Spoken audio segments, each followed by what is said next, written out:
அண்மை செய்தி. திருச்செந்தூரில் பக்தர்கள் காத்திருந்து சுவாமி தரிசனம் செய்து வரக்கூடிய காட்சிகளைத்தான் பார்த்து வருகின்றோம். விடுமுறை தினமான இன்று அதிகாலை முதலேயே பக்தர்கள் கூட்டம் அலைகடலைப் போல நீண்ட வரிசையில் நின்று காத்திருந்து தரிசனம் செய்து செல்கின்றார்கள். கூடுதலான விவரங்களுடன் செய்தியாளர் மணிகண்டன் இணைப்பில். மணிகண்டன், உங்கள் விவரம்.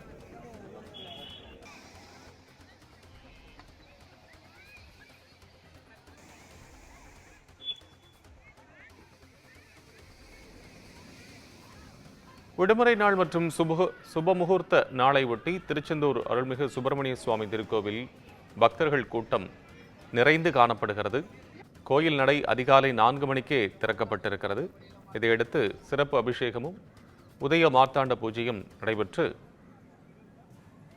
அருள்மிகு சுப்பிரமணிய சுவாமியை பக்தர்கள் காத்திருந்து தரிசனம் செய்து செல்கிறார்கள்.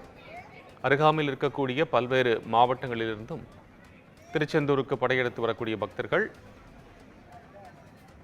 காலையிலேயே விஸ்வரோத தீபாராதனையும் உதய மார்த்தாண்ட அபிஷேகத்தையும் தரிசித்து சென்றிருக்கிறார்கள். கூடுதலான விவரங்களுடன் செய்தியாளர் மணிகண்டன் இணைப்பில். மணிகண்டன், உங்கள் விவரம்.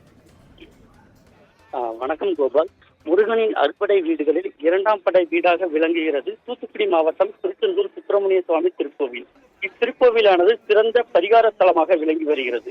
மேலும் இந்த கோவில் கடற்கரை அருகில் அமைந்துள்ளதால் கோவிலுக்கு வருகை தரும் பக்தர்கள் எண்ணிக்கை நாளுக்கு நாள் அதிகரித்துக் கொண்டே வருகிறது. திருவிழா நாட்கள் மற்றும் விடுமுறை நாட்களில் பல்வேறு மாவட்டங்கள் மாநிலங்களில் இருந்து லட்சக்கணக்கான பக்தர்கள் சுவாமி தரிசனம் மேற்கொள்ள வருகை தருவார்கள். அதேபோல் இன்றைய தினம் ஞாயிற்றுக்கிழமை விடுமுறை தினம் என்பதாலும் சுப முகூர்த்த தினம் என்பதாலும் கோவில் நடை அதிகாலை 4 மணிக்கு திறக்கப்பட்டது.